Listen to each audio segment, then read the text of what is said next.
A very warm welcome to all the aspirant of library and information science। सभी विद्यार्थियों का स्वागत है जो भी लाइब्रेरी साइंस से BLS, CLS, MLS कर रहे हैं, कर चुके हैं, या आप में से कई सारे ऐसे स्टूडेंट हैं जो कॉम्पिटिटिव एग्जाम की तैयारी कर रहे हैं। तो स्टूडेंट, आप सभी से रिक्वेस्ट है, अगर आप चैनल पर नए हैं तो चैनल को सब्सक्राइब कर लें, वीडियो को लाइक कर दें और अपने दोस्तों में भी शेयर कर दें ताकि उन तक भी लेक्चर का जो नोटिफिकेशन है वो पहुँच सके। तो इस वीडियो में हम कवर करने वाले हैं यूनिट 11 को, जो कि पार्ट है ब्लॉक 3 से MLII 102 चल रहा है। तो इससे पहले कई सारे लेक्चर डल चुके हैं। अगर आपने वो सारे लेक्चर नहीं देखे हैं MLIS का तो भी देख सकते हैं, प्लस BLIS के भी लेक्चर डले हुए हैं। अगर आप लोगों की कोई डिमांड आता है BLIS के लेक्चर के रिगार्डिंग तो वो भी हम फर्दर कंटिन्यू करेंगे। बट क्योंकि MLIS के जो लेक्चर थोड़े बहुत इनकम्प्लीट रह गए थे तो उसको हम कंप्लीट करा रहे हैं। तो चलिए स्टार्ट करते हैं। तो आज का जो टॉपिक है वो है XML, that is extensible markup languages. इससे पहले हमने HTML भी कवर किया है। अगर आपने वो वाले लेक्चर नहीं देखे तो वो भी देख सकते हैं। तो एक्सटेंसिबल मार्कअप लैंग्वेज क्या होता है? According to the abstract from XML specification version जो 1.0 है, the extensible markup language is a subtract है ऑफ SGML। ये हमने पढ़ा था SGML का, डैट इज़ जो कम्प्लीटली डिस्क्राइब्ड किया गया था इन दिस डॉक्यूमेंट। तो XML वर्जन 1.0 स्पेसिफिकेशन जो है, its goal is to enable generic जो SGML है टू बी सर्व्ड, जो रिवाइज्ड है and processed on the web in the way that is not possible and HTML। तो इसके यहाँ पे कुछ नीड एंड बाकी जो चीज़ें हैं, जैसे XTML के और भी चीज़ें हैं, जैसे कि XML stand for extensible markup languages. XML is a markup language such like HTML structurally। XML was designed to describe data। इसको डिज़ाइन किया गया था ताकि डेटा को डिस्क्राइब करे। फिर XML tag are not predefined, you must define your own tag। XML might use a DTD, that is document type definition। XML with a DTD is designed to be self descriptive। ये एक तरह self descriptive है। अगर DTD के बात करें तो XML की ज़रूरत क्यों पड़ी? तो idea of markup was to format a particular kind of document. एक पर्टिकुलर काइंड ऑफ डॉक्यूमेंट को फॉर्मेट करें। The markup language that carry the instruction for text processing are known as procedural. तो इसको प्रोसीजरल मार्कअप भी बोलते हैं। But later on इसको क्या, it was felt that for system to system information exchange markup language could be used. कि system to system जो इसके जो मार्कअप लैंग्वेज है वो यूज़ किया जाता है। This was first realised by जो चार्ल्स गोल्डफ्रेम हैं, इनके द्वारा। उसके बाद यहाँ पे देखिए, they design first markup language known as यहाँ पे GML, that is generalize markup language based on the following observation. तो इनके क्या ऑब्जर्वेशन थे कि document processing program needed to support a common document format. जो डॉक्यूमेंट प्रोसेसिंग प्रोग्राम है उसको ज़रूरत पड़ती है कॉमन डॉक्यूमेंट फॉर्मेट की। Document format needed to be specify to their domain.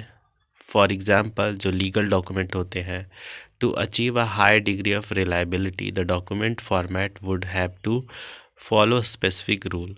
तो कुछ इनको स्पेसिफिक रूल फॉलो करना पड़ता है अगर उनको हाई डिग्री ऑफ रिलायबिलिटी अगर डॉक्यूमेंट में चाहिए तब। उसके अलावा यहाँ पे if we look into the document we find that there are 6 field in this document. 6 field होते हैं, जैसे कि हु सेंड द डॉक्यूमेंट। मान लीजिए अगर आप ईमेल भेजते हैं, जैसे ये देखिए ऊपर भी यहाँ पे एग्जाम्पल के तौर में भी यहाँ पे मतलब बताया गया है, from, to, CC, date and subject. तो इस तरीके से किसने डॉक्यूमेंट को सेंड किया है। Who the document is intended, किसको मतलब भेजा गया है। Who has been send a copy of document, किस किस को इस कॉपी, सीसी मतलब होता है कार्बन कॉपी, किस किस को इसको ये डॉक्यूमेंट और किस किस व्यक्ति को भेजा गया है।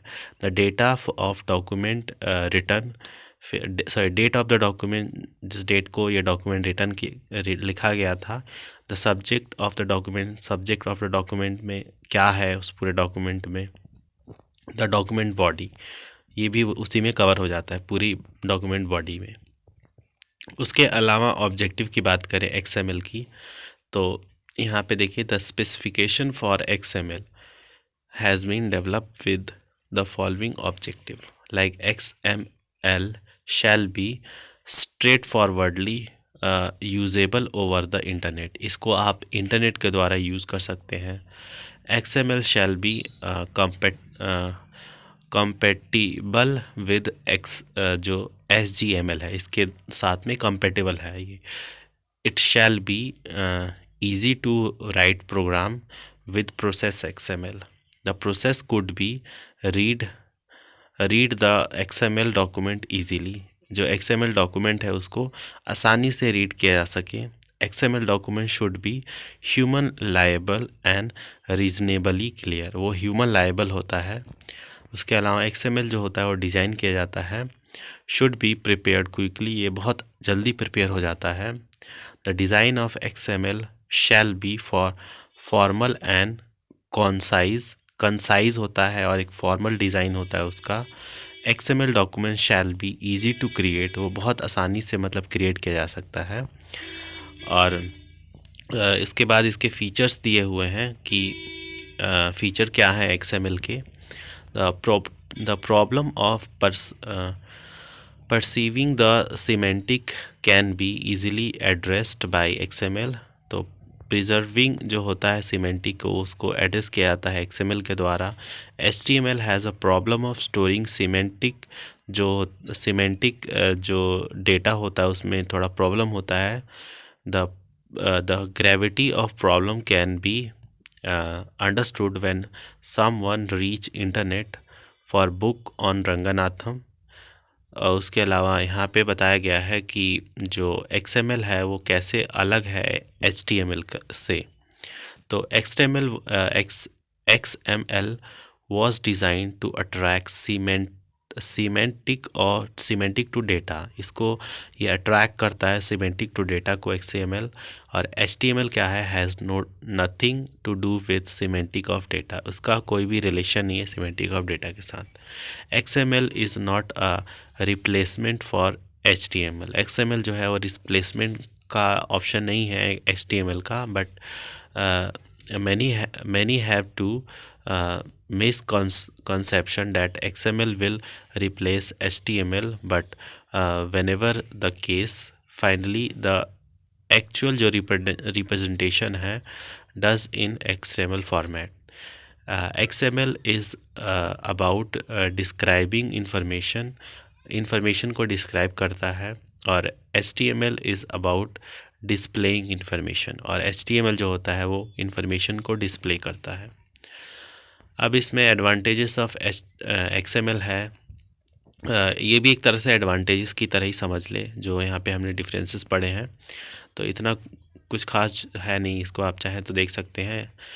ये सारी जो चीज़ें हैं ये इतनी इम्पॉर्टेंट नहीं है इसमें। अब XML syntax and semantic tag, it is also not very important. If you want to read, आप अपने लेवल पे इसको रीड कर सकते हैं। फिर चलते हैं नेक्स्ट जो टॉपिक है उस पे, जो कि इम्पॉर्टेंट है आपके एग्ज़ाम पर्सपेक्टिव से, वो है यहाँ पे implementation of XML in library and information activity. Very important कि XML को आप लाइब्रेरी और इंफॉर्मेशन एक्टिविटी में किस तरीके से मतलब यूज़ करते हैं, या इसका किस तरीके क्या इम्प्लीमेंटेशन है। तो in the context of library and information activity, अगर हम लाइब्रेरी और इंफॉर्मेशन एक्टिविटी की मतलब नज़रिए से देखें, the most important implication is that XML can be used as a common platform for information exchange. ये एक तरह से कॉमन प्लेटफॉर्म की तरह कार्य करता है इंफॉर्मेशन एक्सचेंज करने में। Provided everyone agree to a common set of tag, वो सब एक कॉमन सेट ऑफ टैग के लिए एग्री होते हैं। As we know that many variant version of mark जो है and all stand mark have created a kind of जो नॉन स्टैंडर्डाइज है। In such a condition XML can be very much useful. जो XML होता है बहुत ही useful होता है। XML can also be use to digital library. XML जो है वो डिजिटल लाइब्रेरी में यूज़ होता है। इस सबको नोट डाउन करते चलें क्योंकि ये बहुत इंपॉर्टेंट है। कोई भी टॉपिक होता है उसका लाइब्रेरी से, प्रेजेंट डे लाइब्रेरी से इस तरीके से क्वेश्चन जो है हमेशा पूछे जाते हैं। तो it can be used for document जो सरगेट है as a catalogue one on the web a great amount of bibliographic data exchange is in the XML में जो है वो बहुत ही ज़्यादा अमाउंट ऑफ जो डेटा है वो मतलब प्रोसेस होता है। और सबसे बड़ी बात कि ये डिजिटल लाइब्रेरी में भी यूज़ होता है। With XML one can define the tag को डिफाइन किया जा सकता है। This tag have the semantic value, क्योंकि XML जो होता है वो सिमेंटिक डेटा से डील करता है। सच एज जैसे ऑथर हो गया, tag contain the name of the author. Once we define a set of tag in a particular subject field, एक बार हम पर्टिकुलर सब्जेक्ट फील्ड को डिफाइन कर लेते हैं, it became very easy to transport data from one machine to another. एक machine से दूसरे मशीन में डेटा ट्रांसफ़र करना बहुत आसान हो जाता है। उसके बाद यहाँ पे searching in another area where XML may be of great help as it provide context to search term. Searching become efficient. Searching जो होता है वो बहुत ही एफिशिएंट हो जाता है। XML can improve the search efficiency को बहुत इम्प्रूव कर देता है ऑफ करंट जो सर्च इंजन है। There are project under development to identify जो स्कीम है to perform search RDF, that is Resource Description Framework. Finally जो यहाँ पे it is sometime felt that format display is a tedious job in XML. This is because जो currently we use करते हैं world of XML, HTML, and the objective of XML is not the display to browse in browser but to store data. Display करना इसका मतलब main उद्देश्य नहीं, objective नहीं होता है, बल्कि इनका उद्देश्य होता है कि स्टोर करे डेटा को in a more meaningful manner. But the technology is so fluent interface tool to write format XML document may be available in the near future, जिसको हम नियर फ्यूचर में भी अवेलेबल कर सकते हैं। तो ये पूरा यहाँ पे था इस यूनिट से रिगार्डिंग, और पूरा हमने ये यूनिट कंप्लीट हो गया है। अब नेक्स्ट यूनिट जो 12th यूनिट है उसमें हम मिलेंगे। आशा करते हैं ये इन यूनिट आपको समझ में आया होगा, और कोई भी डाउट हो तो प्लीज़ करके कमेंट बॉक्स में ज़रूर करें। तो मिलते हैं आप सभी से नेक्स्ट लेक्चर में, तब तक के लिए धन्यवाद।